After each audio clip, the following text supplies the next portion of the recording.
కర్రిగుట్టల్లో జరుగుతున్న ఆదివాసీల మీద జరుగుతున్న ఈ ఘటన ఏదైతే ఉందో ఆపరేషన్ కగార్ దాదాపు 1200 మందిని చంపడానికి 20,000 మంది పోలీసులు వెళ్లారు అని చెప్పేసి ఇలాంటి వార్తలైతే సర్క్యులేట్ అవుతున్నాయి.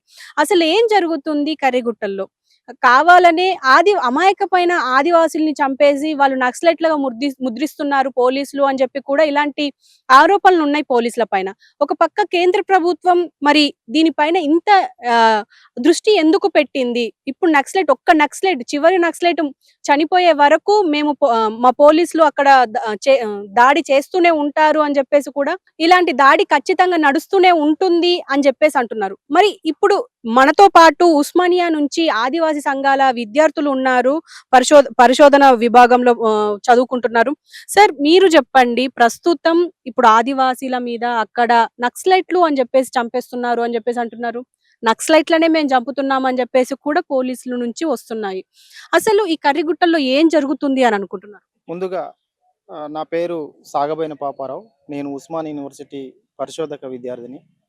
ఇవాళ ఆపరేషన్ కగార్ అనేది ఆదివాసులను అంతం చేయడం కోసమే కేంద్ర రాష్ట్ర ప్రభుత్వాలు మోహరించినాయని చెప్పేసి మేము ఆదివాసీ విద్యార్థులుగా భావిస్తా ఉన్నాం. వాస్తవ పరిస్థితులు ఇవాళ కర్రెగుట్టలో మబ్బులు కమ్ముకున్నాయంటే దీనంతటికి కారణం ఇవాళ ఆదివాసులని అంతం చేసి ఆదివాసీ సంపదను దోచుకోవడానికే తప్ప మరొకటి కాదు. ఇవాళ మావోయిస్టుల నెపంతోని ఆదివాసులని పిట్టలను కాల్చినట్టు కాల్చేస్తున్నారు. వాళ్ళ బతుకులు ఆగమవుతున్నాయి. ఇవాళ ఉన్నటువంటి పరిస్థితిలో ఈ ప్రభుత్వాలకు ప్రత్యక్షంగా ఇవాళ మావోయిస్టులే మేము శాంతి చర్చలకు సిద్ధమని చెప్పంటే రాష్ట్ర ప్రభుత్వం, కేంద్ర ప్రభుత్వం ఎందుకు స్పందించట్లేదని చెప్పేసి మేము అడుగుతా ఉన్నాం. ఇవాళ అమిత్ షాకు ఆదివాసుల మీద ఉన్నటువంటి ఉద్దేశం కగారు పేరుతోని ఇవాళ ఆదివాసులను అంతం చేయడానికి ఆ ఆదివాసీ ప్రాంతాల్లో ఉన్నటువంటి 5th షెడ్యూల్ ఏరియాలో ఉన్నటువంటి వనరులు ఏవైతే ఉన్నాయో వాటిని దోచుకోవటమే. వాటిని దోచుకొని కార్పొరేటు సంస్థలకి, బడా వ్యాపారవేత్తలకి కట్టబెట్టడానికే ఈ ప్రయత్నం జరుగుతుంది తప్ప ఇది నిజంగా మావోయిస్టులని హతమార్చి ఆదివాసుల ప్రయోజనం కోసం కాదని చెప్పేసి మేము బలంగా చెప్పదలుచుకున్నాం. అంటే ఖచ్చితంగా ఆదివాసులనే చంపుతున్నారు అనడానికి ఆధారాలేమున్నాయి సార్? అంటే పోలీసులేమో మేము ఒక్క నక్సలైట్‌ని కూడా మిగిల్చము. ప్రతి ఒక్కళ్ళని చంపేసే మేము బయటికొస్తామన్నట్టుగా వెళ్లారు కంకణం కట్టుకొని. మీరేమో ఆదివాసుల్ని చంపుతున్నారు. అమాయకమైన ఆదివాసుల్ని చంపుతున్నారు అని అంటున్నారు. దానికి ఆధారాలేమన్నా ఉన్నాయా? ఖచ్చితంగా ఇప్పటివరకు జరిగిన ఎన్‌కౌంటర్‌లు ఏవైతే ఉన్నాయో అవన్నీ కూడా బూటక ఎన్‌కౌంటర్‌లే. హ్మ్. ఇవాళ ఆదివాసులు నిత్యం అడవికి ఆదివాసులకు ఉన్నటువంటి అనుసంధానం ఈ సమాజానికి తెలుసు. ఆదివాసులు నిత్యం లేస్తే వాడి జీవనమే అడవి మీద ఆధారపడి ఉంటది. ఆ అడవిలోకి పోతున్న క్రమంలో ఇవాళ కూబింగుల పేరుతోని, ఎన్‌కౌంటర్‌ల పేరుతోని అమాయక ఆదివాసీ బిడ్డల్ని చేస్తున్నటువంటి పరిస్థితి ఇవాళ మనం మీడియాలో, పేపర్‌లలో అనేకమైనటువంటి చూసాం. ఆ క్షణంలో చనిపోయినటువంటి వ్యక్తులకు వాళ్ళు డ్రెస్సులు వేసి వీళ్ళే ఆదివాసులుగాని చిత్రీకరిస్తున్నప్పుడు, ఇంత వాస్తవాలు కళ్ళ ముందు కనిపిస్తున్నప్పుడు ఎందుకు మరి ఈ ఘటనలు జరుగుతున్నాయని చెప్పేసి మేము అడగదలుచుకున్నాం. ఇవాళ జరుగుతున్నటువంటి కర్రెగుట్ట ఆపరేషన్ కగార్‌ని తక్షణమే నిలిపివేయాలి. ఈ ప్రభుత్వం రా కేంద్ర ప్రభుత్వం ముఖ్యంగా బీజేపీ నరేంద్ర మోడీ నాయకత్వంలో ఆహ్, అమిత్ షా సారథ్యంలో జరుగుతున్నటువంటి కగార్ ఆపరేషన్ ఏదైతే ఉందో ఇది ప్రధానంగా ఆదివాసులను విధ్వంసం చేసి ఆదివాసీ సంపదను బడా వ్యాపారవేత్తలకు కట్టబెట్టడం కోసమే జరుగుతుంది తప్ప మరొకటి కాదు. తక్షణమే నిలిపివేయాలి. ఆ ప్రాంతంలో శాంతిని నెలకొల్పాలి. ఇప్పటికే ఈ రాష్ట్రంలో ఉన్నటువంటి ముఖ్యమంత్రి రేవంత్ రెడ్డి గారు షా సానుకూలంగా స్పందించి అట్లనే మొన్న కేసీఆర్ గారు ఎలకతుర్తిలో సభ పెట్టిన దాంట్లో కూడా మాట్లాడి కేంద్ర ప్రభుత్వానికి సూచన చేశారు.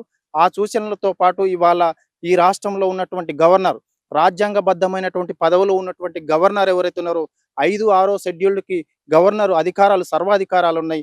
గవర్నర్ గారు కూడా ఇవాళ ఈ తెలంగాణ రాష్ట్రంలో గవర్నర్ గారు కూడా ఒక ఆదివాసీ బిడ్డనే. ఆ ఆదివాసీ బిడ్డలకు జరుగుతున్నటువంటి అన్యాయం పైన ఎందుకు స్పందించట్లేదని చెప్పేసి ఒక పరిశోధక విద్యార్థులుగా భావిస్తున్నాం.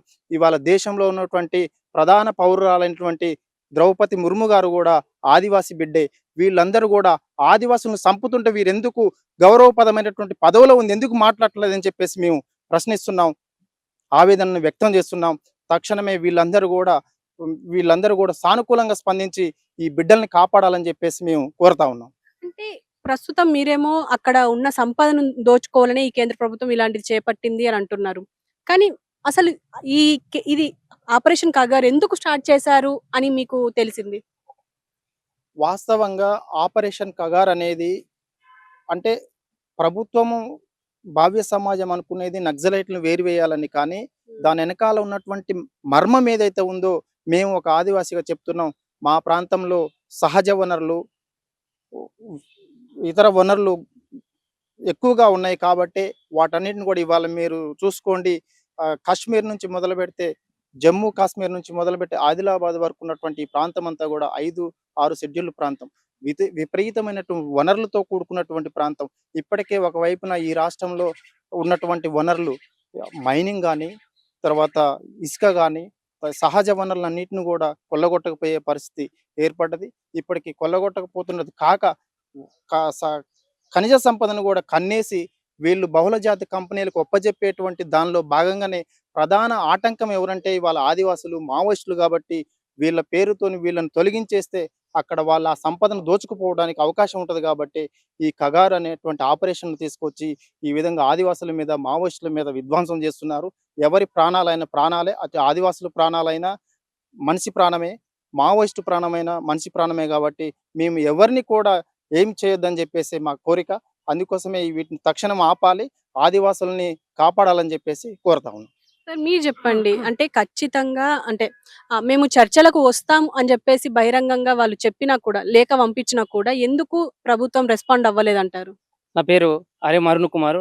నేను ఉస్మానియా యూనివర్సిటీలో పిహెచ్‌డి చేస్తున్నాను. సో, ప్రధానంగా ఆదివాసీ ప్రాంతాలకి ఒక ప్రత్యేకమైన భూభాగం ఉంది.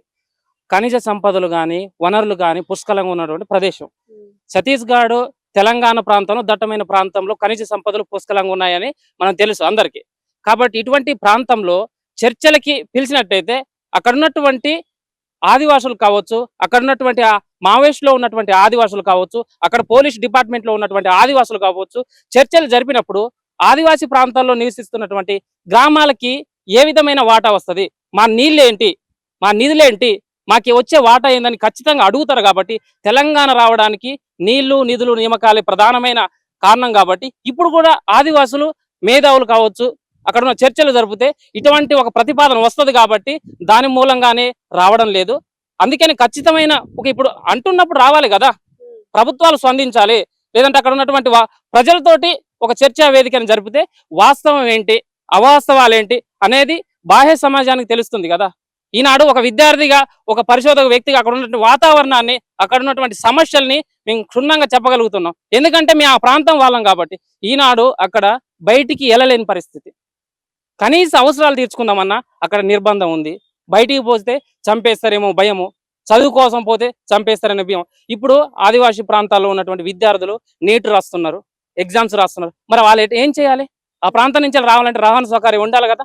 మరి ఈ రవాణా సౌకర్యం నుంచి ఒక్కరు పోలేదు కదా! ఎందుకంటే ఆ వాతావరణం తెలియదు కదా! సివిలైజేషన్ అంత అభివృద్ధి కాలేదు కదా! మరి ఎట్లా రావాలి? అన్నయ్యో, తమ్ముడో లేకపోతే ఇంకొకరు తీసుకురావాలి కదా! వాళ్ళు అక్కడ ఉన్నటువంటి వాతావరణం ఏంటంటే ఇట్లా గడ్డాలు మీసాలు పెంచుకొని వాళ్ళ స్టైల్లో వాళ్ళు ఉంటారు. ఇట్లాంటి వాళ్ళని పడకపోయి లేపేస్తే పరిస్థితి ఏంది? ఖచ్చితంగా మీరు అడిగిన దానికి ఖచ్చితంగా చర్చలు జరుపుతూనే మాకు ప్రయోజనం ఉంటుంది. అంటే జనరల్‌గా మావోయిస్టులు వచ్చి లొంగిపోతే వాళ్ళకు అన్ని జనసంద్రంలో కలిసిపోవడానికి అన్ని రకాల సౌకర్యాలు కల్పిస్తుంది ప్రభుత్వం. మరి ఇప్పుడెందుకు వీళ్ళకు అలా సపోర్ట్ చేయట్లేదు అనుకుంటున్నారు? ఎవరు? ప్రభుత్వం. ప్రభుత్వాలు. ఇప్పుడు అదేనండి. ప్రధానంగా చెప్పవలసిన విషయం ఏంటంటే అక్కడ ప్రాంతాన్ని, ఆ వనరులని దోసుకోవాలి. అక్కడ ఛత్తీస్‌గఢ్ దగ్గర నుంచెళ్ళి తెలంగాణ ప్రాంతం వరకు కూడా నీళ్లున్నాయి. ఇసుక పోతేనే ఇక్కడ అక్కడి నుంచెళ్ళి ఏటూరు నగరం భద్రాచలం నుంచెళ్ళి ఇసుక వస్తేనే ఇక్కడ హైదరాబాద్‌లో అపార్ట్మెంట్లు వేస్తున్నాయి. ఇప్పుడు మేము అడుగుతాం కదా చదువుకున్న వాళ్ళు, ఆ ప్రాంతంలో మాకు ప్రత్యేకమైనటువంటి హక్కులు ఉన్నాయి, మాకు ఎంత ఒక టన్నుకు తీస్తే మాకు ఇంత వాటా రావాలని కూడా ప్రొవిజన్స్ లో ఉన్నాయి, మా చట్టాల్లో ఉన్నాయి. ఇప్పుడు అది ఇవ్వడం లేదు కదా, ఎవరిని అడగాల?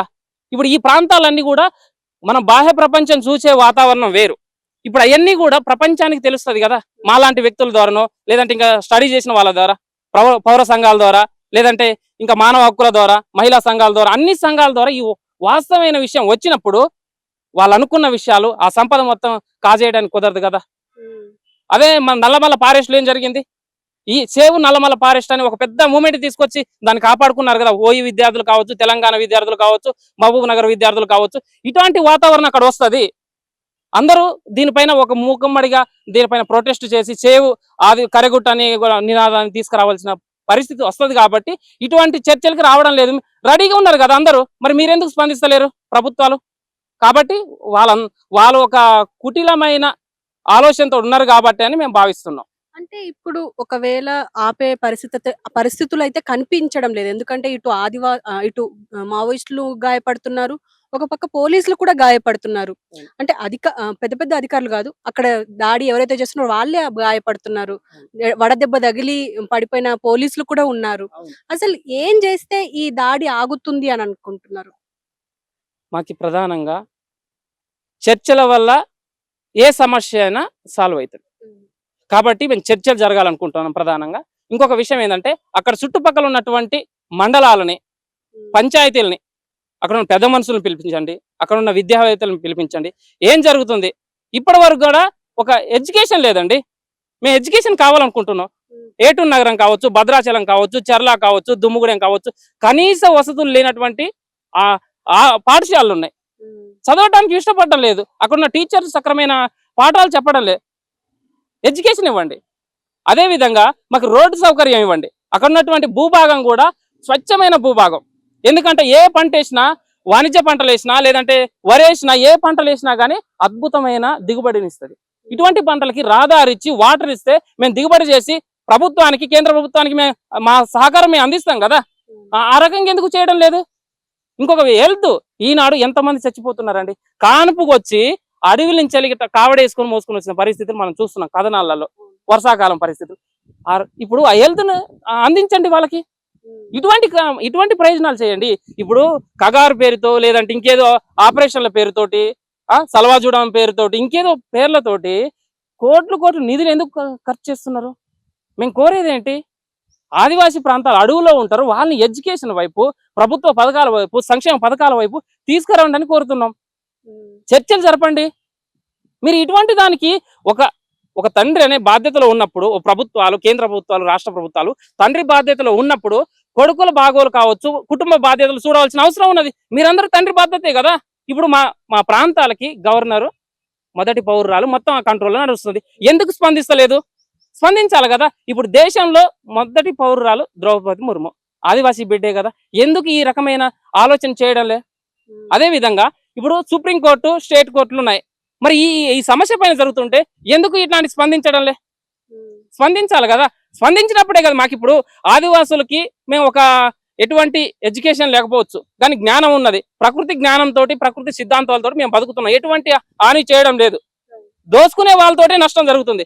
ఇటువంటి పరిస్థితుల్లో రాజ్యం ఒక కుట్ర కట్టి, ఒక ఆయుధాలతో వచ్చి, సైన్యంతో వచ్చి దోపిడీ చేస్తుంటే సుప్రీంకోర్టు దీనిపైన స్పందించాలి కదా. ఆదివాసులు ఈ దేశ మూలవాసులని సుప్రీంకోర్టు కూడా మనం మాట్లాడుతుంది. అందరికి తెలిసిన విషయం. మరి వాళ్ళపైన ఇప్పటికి కూడా సుప్రీంకోర్టు కావచ్చు, స్టేట్ కోర్టులు కానీ స్పందించకపోతే, ఆపండి అని ఇట్లా ఇవ్వకపోతే మేము ఎవరిని అడగాల? మా బాధలు, మా కష్టాలు ఎవరికి చెప్పాలి? మాలాంటి విద్యార్థులు, మాలాంటి అన్నలు, తమ్ముళ్ళు అందరూ అక్కడ ఏరివేత పడుతున్నారు కదా. నిజమైన నక్సలైజం ఉన్న వ్యక్తులు చావడం లే. ఇటువంటి భావజాలం ఉండి ఒక ఇంటలెక్చువల్ గా, ఒక మేధావి వర్గంతో మాట్లాడిన వ్యక్తులు అక్కడ ముసుకేసి చంపేసే పరిస్థితి కనిపిస్తుంది. వీటిని ఆపండి అని అంటున్నాం. కాబట్టి దయచేసి ఇప్పటికైనా కేంద్ర ప్రభుత్వము దీనిపైన చొరవ తీసుకొని మరొకసారి పునర్పరిశీలన చేసి కగారుని వెంటనే ఆపివేయండి. అదే విధంగా దీంతో పాటుగా రాష్ట్ర ప్రభుత్వానికి కూడా మేము చెప్తున్నాం. రాష్ట్ర ప్రభుత్వం ఇప్పటికే స్పందించింది, దానిపైన ఆలోచన చేస్తుంది. వీళ్ళు కూడా చర్యలు తొందరగా వేగవంతం చేయాలి. మా ద్రౌపది ముర్ము గారికి ఒక దండం పెట్టి చెప్తున్నాం. ఖచ్చితంగా మీరు దీనిపైన మీరు మాట్లాడాలి. మీ స్పందన ఏంటి తెలియాలా. ఆదివాసి మీ బిడ్డల పైన జరుగుతుంటే మీరు ఎందుకు మౌనంగా వహిస్తారు? కాబట్టి గవర్నరు, సుప్రీంకోర్టు, స్టేట్ కోర్టు అందరూ కూడా, ప్రజా సమూహం కూడా స్పందిస్తున్నప్పుడు మీరు కీలక బాధ్యతలో మీరున్నారు కాబట్టి మీరు స్పందించాలని మేము విద్యార్థి లోకం నుంచి, ఉస్మానియా విద్యార్థులుగా మేము డిమాండ్ చేస్తున్నాం. మీరు చెప్పండి పాపారావు గారు. అంటే ఇప్పుడు ఎక్కడ చర్చలు జరగడం లేదు దీని గురించి. పెద్ద పెద్ద మీడియాల్లో అయితే మొత్తం పెహల్గాం గురించే 26 మంది సివిలియన్స్ చనిపోయారు అని చెప్పేసి నడుస్తుంది. అంటే ఇటు ఒక దేశం మీద జరిగిన దాడి గురించి ఆలోచిస్తున్నారు కానీ లోపల జరిగిన దాడుల గురించి ఆలోచించట్లేదు. ఎందుకంటే ఇప్పుడు పోలీసులు డైరెక్ట్ గా సివిలియన్స్ మీద దాడి చేస్తున్నారు అని అంటున్నారు కాబట్టి అసలు ఏం చేస్తే ఈ దాడి ఆగుతుంది అని అనుకుంటున్నారు? ఇవాళ ఇటువంటి దాడులు ఆగాలంటే ప్రధానంగా ఈ రాష్ట్రం ప్రభుత్వాలు, కేంద్ర ప్రభుత్వాలు సమన్వయంతో వ్యవహరించి ముందుకొస్తేనే తప్ప, లేకపోతే మీరు చూశారు గతంలో రాళ్ళగడ్డలో ఏ విధమైనటువంటి హింసాకాండ జరిగిందో, ఆ రోజు మావోయిస్టులపై జరిగినటువంటి దాడిని ఏదైతే ఉందో, ఆ చుట్టుపక్కల ఉన్నటువంటి 7 గ్రామాలు గూడా తుపాకు తూటాలకు ఎదురొడ్డి ఏ విధంగా అయితే పోరాడి అక్కడి నుంచి పోలీసులను తరిమి కొట్టారో, అటువంటి పరిస్థితి తెచ్చుకోవద్దని జెప్పేసి మేము కోరుతా ఉన్నాం. ఇవాళ బేస్ క్యాంపుల పేరుతోని నానా రకాల హింసలు సృష్టిస్తున్నారు. తక్షణమే కర్రెగుట్టని ఉన్నటువంటి విధ్వంసం ఏదైతే ఉందో దాన్ని వెనక్కి తీసుకోవాలి. ప్రజలు ఆగ్రహాన్ని గురిగాకముందే ఈ ప్రభుత్వాలు సానుకూలంగా స్పందించకపోతే అటువంటి ఘటనలు పునరావృతమైతాయి. కాబట్టి ఇవాళ రాష్ట్ర ప్రభుత్వం, కేంద్ర ప్రభుత్వం, ముఖ్యంగా ప్రధానంగా కేంద్ర ప్రభుత్వం చొరవ తీసుకొని బేస్ క్యాంపులు ఎత్తేయాలి. కగారుని నిలిపివేయాలి. ఆదివాసులని, మావోయిస్టులను కాపాడాలని చెప్పేసి మేము కోరుతా ఉన్నాం. ఓకే. థ్యాంక్ యూ అండి. సో, మీరు చెప్పండి అసలు ఈ ఆపరేషన్ కగారు గురించి మీరేమనుకుంటున్నారు? నా పేరు రాజ్ కుమార్. నేను ఉస్మానియా యూనివర్సిటీ స్టూడెంట్‌ని. నాడు జరగని బెగత్కు కగారు ఆపరేషన్ పెదరి పోర్రో జరగనున్నట్టు కారెగుట్ట జరగనటువంటి ఆదివాసీ పోర్రో జరిగినటువంటి బేవత్కు మినకో ఒక ఆదివాసీ ఉన్ హక్కుని శంక ఉని భూమి శంక బేవత్కు పోరాడినోడో కానీ ఆ పెదిరి పొర్ర అయిపోకుండా ఉని నక్సలైట్ అయితే పెదిరి పొర్రో నేడు ఉని సాధనడం జరగరు మీందే నక్సలైట్ ఇంకా మనడి ఈ ప్రభుత్వం భారీ స్పందించడంలో తెలియలేం. ఈ కేంద్ర ప్రభుత్వం బేదత్కు మిందో ಅದು ఇంకా నక్సలైట్కి ఒకప్పుడు బేల బెన్ మినిస్టర్ అయినా బెన్ ఎమ్మెల్యే అయినా బెన్ ఎదురు ఏదో మా హక్కు మా కిల్లరికి ఇచ్చి మళ్ళీ ఒకప్పుడు కార్కిని బాంకోడి సాధనంగా రోజుకు అలాంటి రోజుకి నుంచి నాడు స్వచ్ఛందంగా మాకు కావాలని ఇచ్చి మళ్ళీ స్వచ్ఛంగా తలపురం మత్తుకుని ఆడుకును ఆదివాసీ నక్సలైట్ పెదిరి పొర్ర అవి సాధనంగా మీనరు అదే కనుక అదే నక్సల్ వెనక పెరిగి వేసుకో పూర్వ నక్సలైట్ అయితే బాత్రూమ్ ఇంజడికి ఆ కార్కి ఆ మినిస్టర్కి సాధనంగా వాళ్ళకి ఆ ఎమ్మెల్యేకి సాధనంగా వాళ్ళకి అలా చాలా సాధనంగా సాధనంగా కాకుండా మా హక్కు మా ఇద్దరికి మళ్ళీ అడవి నుంచి వాసి మా తలపురం మతికెళ్ళి కానీ ఆ తలపురం కూడా నాడు నక్సలైట్ పెద్దరిపుర సావధంగా మీనరు కాబట్టి దాన్ని బాగా మా వ్యతిరేకేశ్వరం మీనము ఒక ఉస్మానియా యూనివర్సిటీ స్టూడెంట్ గా ఈ ఆపరేషన్ కగారుతున్న ప్రభుత్వం వెంటనే ఆపుదొంగ లేదా తలపురం మీనం. Thank you very much. So చూశారు కదా, తక్షణమే ఈ ఆపరేషన్ కగార్ని ఆపితే బెటర్ గా ఉంటుంది, వాళ్ళని చర్చలకు పిలిస్తే బాగుంటుంది అని చెప్తున్నారు. ఎందుకు అని అంటే ఆదివాసీల మీద ఈ దాడి జరుగుతుంది, మావోయిస్టుల మీద జరగట్లేదు, నిజమైన నక్సలైట్ల మీద అసలే జరగడం లేదు. కేవలం అక్కడ అమాయక ప్రజలు ఉన్నారు, అది ఆదివాసులు. వాళ్ళు అక్కడ బతుకుదెరు కోసం లోపలికి వెళ్ళడానికి కూడా ఈవెన్ కార్యకలాపాల కోసం కూడా వెళ్ళినా కూడా ఈ దాడులు వాళ్ళ పైన జరుగుతున్నాయి. అంటే బయటికి వెళ్ళలేని పరిస్థితుల్లో వాళ్ళు ఉన్నారు. ఈవెన్ వాళ్ళకు అంటే కావాల్సిన వస్తువులు గాని, అంటే నిత్యావసర వస్తువులు గాని, ఇప్పుడు మౌలిక సదుపాయాలు గాని ఎలాంటివి లేకపోవడం వల్లనే ఇప్పుడు వాళ్ళు వెనుకబడిన తరగతుల్లాగా ఉండిపోయారు. అదే వాళ్ళకి సరైన రోడ్లు, నీళ్లు అన్ని ఇస్తే, ఈవెన్ పాఠశాలలు ఉన్నా కూడా పాఠశాలల్లో సరైన సదుపాయాలు లేకుండా ఉంది. సో వాళ్ళకి వాటిపైన ఖర్చు పెడితే బెటర్ గా ఉంటుంది. కానీ ఇప్పుడు ఈ ఆపరేషన్ కగార్ అని చెప్పేసి ఎన్నో కోట్లు ఖర్చు పెడుతుంది కేంద్ర ప్రభుత్వం. ఒకసారి దీని గురించి ఒక్కసారి ఆలోచించి ముందుకెళ్తే బాగుంటుంది అని చెప్పేసి అయితే అంటున్నారు. మరి చూద్దాం, మరి కేంద్ర ప్రభుత్వం గాని ఇప్పుడు డైరెక్ట్ గా రాష్ట్రపతి ముర్ముకే ఇప్పుడు అందరూ అంటున్నారు, మీరైనా దీనిపైన స్పందించండి అని చెప్పేసి. ఈవెన్ రాష్ట్ర గవర్నర్ కూడా దీనిపైన స్పందించడం లేదు. వీళ్ళు ఎందుకు స్పందించడం లేదు? సుప్రీంకోర్టు స్పందించడం లేదు. ఎందుకు స్పందించడం లేదు? ఆదివాసీల మీద ఇలాంటి దాడులు జరుగుతుంటే ఎందుకు మౌనం వహిస్తున్నారు అని చెప్పేసి అంటున్నారు. మరి ఎవరైనా ఇప్పుడు మౌనం వీడి స్పందిస్తే బెటర్ గా ఉంటుంది అని చెప్పేసి